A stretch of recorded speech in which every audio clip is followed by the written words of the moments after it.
Merci, Détane, pour l'invitation. J'ai beaucoup de choses à dire, donc je vais commencer tout de suite et j'ai énormément de slides de PowerPoint. Je voudrais juste dire une petite anecdote. J'ai étudié ici à l'UQAM pendant plusieurs années, puis c'est la première fois que je fais un panel ici, alors je suis bien honorée. Et puis j'ai eu Eve comme professeure, donc je me rappelle bien de toi. Donc comme Edithan l'a mentionné, je fais du street art. Pour les gens qui ne savent pas c'est quoi du street art, c'est faire de l'art dans la rue, en fait, sous différents médiums comme des murales. Les gens connaissent surtout les murales, mais il y a plein d'autres médiums. Performance, faire du wheat paste, qui est en fait du collage. Il y a des graffitis, faire des pochoirs. Donc, il y a plusieurs médiums reliés au street art. J'ai commencé à faire ça à peu près... en fait, pendant la grève de 2012 ici, la célèbre grève que tout le monde se rappelle, j'étais étudiante ici, puis j'ai commencé à faire du street art avec un groupe qui s'appelait... du street art sous la forme de graffiti avec de la laine dans ce temps-là. Donc, Maya Part, je ne sais pas si quelques personnes connaissent. Donc, j'ai parti ce collectif-là avec plusieurs amis, un collectif de femmes étudiantes féministes. Et j'ai aussi, suite à ça, il y a eu le mouvement Idle No More, qui était très cher pour moi, aussi Occupy. Donc, tous ces mouvements sociaux m'ont beaucoup inspirée. Et puis, ça m'a donné vraiment la drive pour partir mes projets dans la rue, en fait. Et puis, je viens d'une famille où l'art, l'engagement social est très fort. Donc, pour moi, c'était juste une certaine continuation. Et donc, ici, vous pouvez voir, c'est un petit wheat paste. Donc, c'est un collage que j'ai fait avec du spray paint. Mais je ne vais pas trop m'attarder à ce que je fais, moi, nécessairement, personnellement, parce que qu'est-ce qui m'intéresse avec le street art, c'est vraiment l'aspect collectif de ça. Donc, en fait, je sors jamais seule aller faire mes installations dans la rue. Qu'est-ce qui m'intéresse, c'est d'être avec ma communauté, avec mes amis, avec des gens avec qui je me sens en sécurité. Faire du street art en tant que femme, c'est quelque chose qui est assez dangereux, je dirais. C'est quelque chose qui reste illégal. C'est difficile de sortir pendant la journée pour faire des choses comme ça. Donc, souvent, il faut faire ça le soir. Il y a beaucoup d'enjeux qui tournent autour de ça. En plus du street art, je suis quelqu'un qui fait beaucoup de projets d'ateliers, donc avec des centres d'artistes ou des centres communautaires, des centres de femmes. Donc, au cours des années, j'ai fait beaucoup d'ateliers au Centre d'amitié autochtone, par exemple, etc. Et puis, en fait, à chaque fois, j'essaie vraiment d'initier les gens à différents médiums reliés au street art. Donc, souvent, ça va être quelque chose d'assez simple. Ça va être faire des pochoirs. Souvent, on a des discussions sur des enjeux ou des réalités qui sont importants aux yeux des gens avec qui je travaille. Puis, on a une discussion. Puis après, les gens sont invités à essayer de soit d'écrire quelque chose, de faire un dessin, etc., qui est relié avec le sujet avec lequel on parle. Puis après, souvent, on s'en va dans la rue, puis on fait notre petite action. Puis au cours des années, j'ai remarqué qu'il y a beaucoup de gens pour beaucoup de gens, c'est quelque chose, c'est une action qui fait beaucoup de empowerment, surtout pour les femmes. Et donc, c'est quelque chose qui est très cher à mes yeux, et puis qui est pour moi très important, l'idée d'être en communauté. Donc, voilà. Je vais parler d'un projet plus spécifique que j'ai fait il y a quelques années, que en fait j'ai seulement coordonné. Donc c'est un projet que j'ai fait au Square Cabot. Donc le Square Cabot qui est un parc dans le centre-ville au métro Atwater. En 2014-2015, il y a eu une grosse rénovation du parc. C'est un parc où est-ce que la communauté Inuit, communauté autochtone de Montréal urbaine, se rencontrent souvent. Donc, c'est vraiment leur parc. Et puis, suite à la rénovation du parc, le parc a été vraiment épuré. Donc, il y avait beaucoup moins d'arbres. On a construit des petits bancs. C'était vraiment fait pour être très cute. Mais donc, c'est l'idée de comment le quartier se gentrifie Il y a eu beaucoup de problèmes reliés à ça, une plus grande présence policière, évidemment, qui a amené beaucoup d'insécurité pour la population qui sont dans le parc à chaque jour. Suite à ça, j'ai été invitée en 2016 par le Réseau pour la stratégie urbaine de la communauté autochtone de Montréal à réaliser un projet communautaire dans le parc. Et donc, pendant plusieurs mois, au Centre d'amitié autochtone, j'ai rencontré plusieurs personnes qui étaient au centre, qui étaient intéressées à faire un projet dans le parc. Et puis, suite à ça, Cynthia Wabanonish, qui était une super artiste qui fait la photographie, elle m'a dit, moi j'aimerais ça faire un projet qui inclut de la photo. J'aimerais ça photographier mes amis qui sont dans le parc, qui sont des gens qui sont très connus dans la communauté. J'ai dit, ben oui, pourquoi pas. Moi, je suis juste ici pour vraiment t'aider à faire le projet, mais c'est pas mon projet. Je voulais vraiment qu'elle prenne le lead là-dessus parce que pour elle, c'était important parce que c'est vraiment sa communauté dans ce parc-là. En fait, Cynthia a pris plusieurs photos de ses amis, des gens qu'elle croise à chaque jour dans le parc. Et puis, suite à ça, j'ai agrandi les photos, puis je les ai collées sur un panneau de bois au milieu du parc. Donc, c'était un mural qui n'était pas permanent parce que l'arrondissement et la ville ne voulaient pas qu'on ait une murale permanente dans le parc parce qu'il n'y avait pas de structure. Puis aussi, je pense que ça les intéressait pas vraiment. Donc, je me suis dit, comment on va faire une murale, quelque chose qui va essayer d'être permanent? On a construit un genre de murale, puis à chaque soir, on défaisait la murale et on allait la porter dans le sous-sol du parc. C'était quand même quelque chose. Et donc, suite à ça, j'ai invité pendant une semaine les gens dans le parc à venir peinturer avec moi, Cynthia et tous les gens qui étaient là. Beaucoup d'enfants qui ont participé, comme on peut voir sur la photo. Donc, c'était vraiment ici l'idée d'une œuvre collective dans l'espace urbain.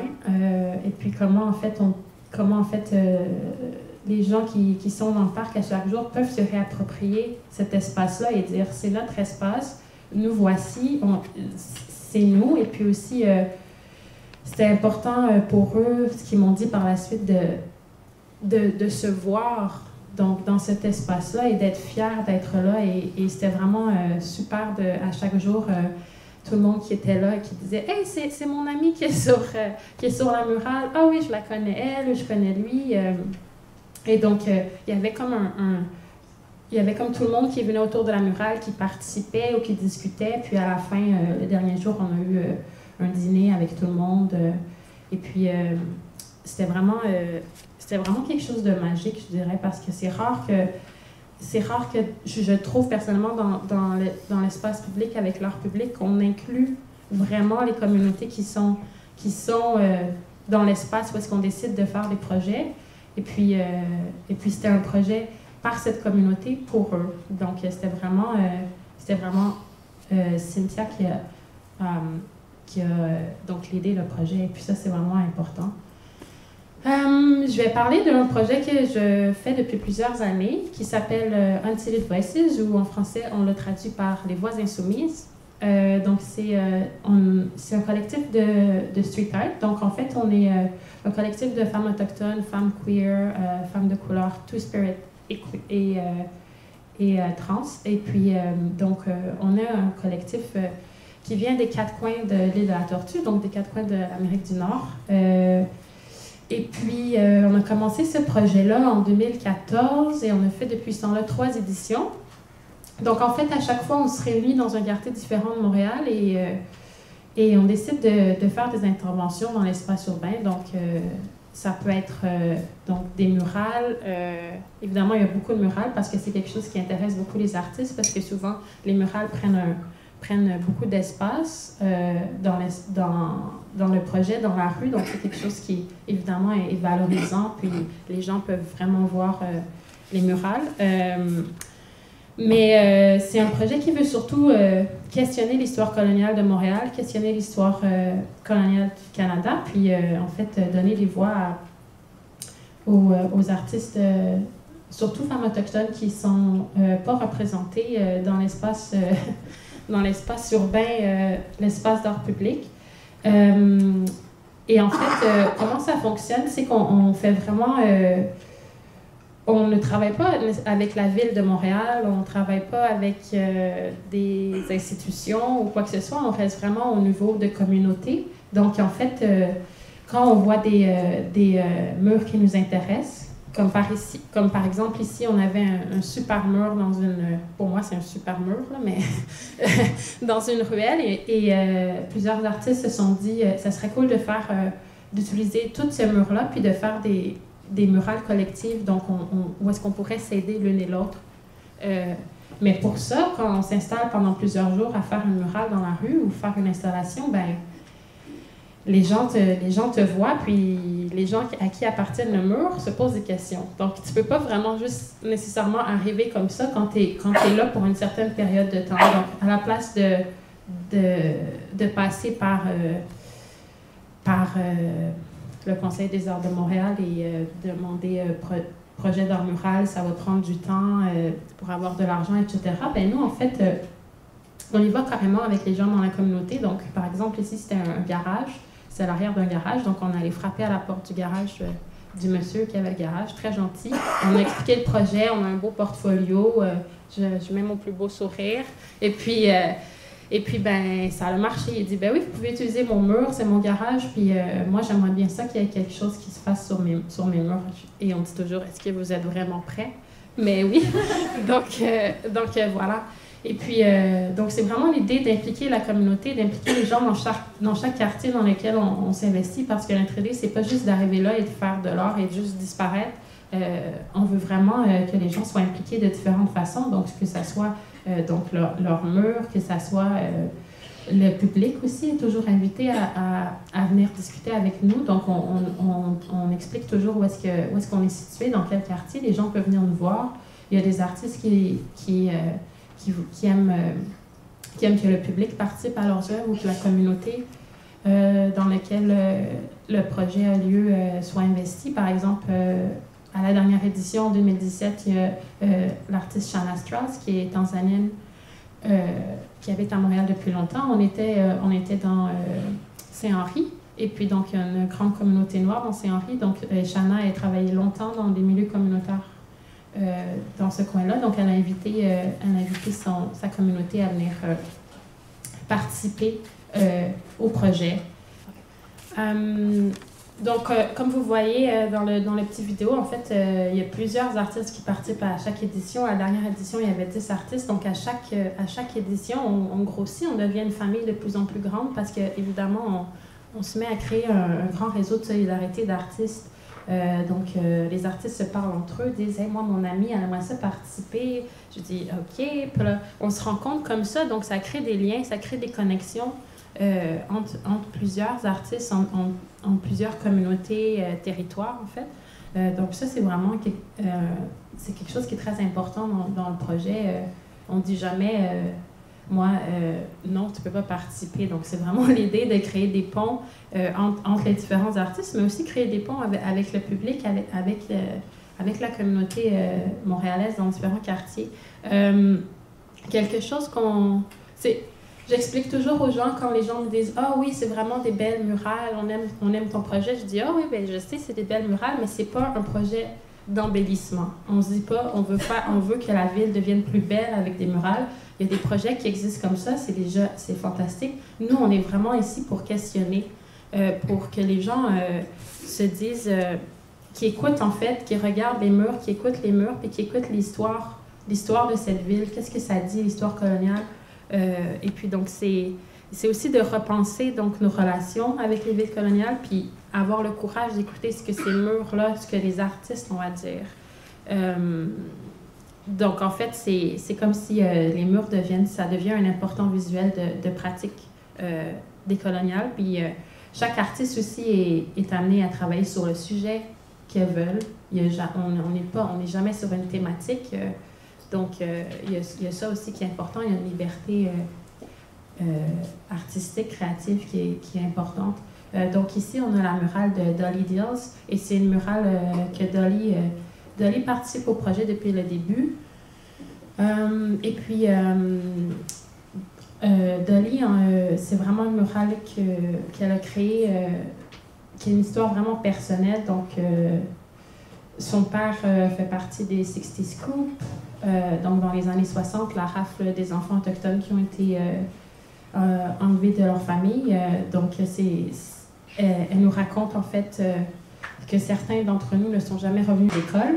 Donc, c'est vraiment l'idée des pensionnats, l'histoire des pensionnats, l'histoire des 60 Scoop, tout ça en fait. Puis elle a vraiment voulu voulu que la phrase qu'elle a choisie soit en français et en anglais pour aussi expliquer que, parce que Dolly habite à Ottawa, mais aussi pour expliquer que en fait, la réalité des pensionnats, c'est aussi quelque chose qui était présent aussi au Québec, mais qu'il y a encore beaucoup de gens qui ne savent pas. Donc, pour que tout le monde puisse lire et comprendre sa murale. Et c'est une toute petite murale dans un coin, dans un coin de la rue. Donc, il faut vraiment marcher. Et là, tu découvres la murale. Et bien, ça crée un choc pour beaucoup de gens, en fait. Et puis, aussi, on protège toutes les murales pour être sûr que personne ne les touche. Surtout des murales comme ça. Donc, on veut que les murales soient protégées. Donc, voilà. Et puis, en plus de ça, ben, il y a des gens qui aussi voulaient faire plus des performances. Donc, par exemple, je vais-tu enlever? Bon.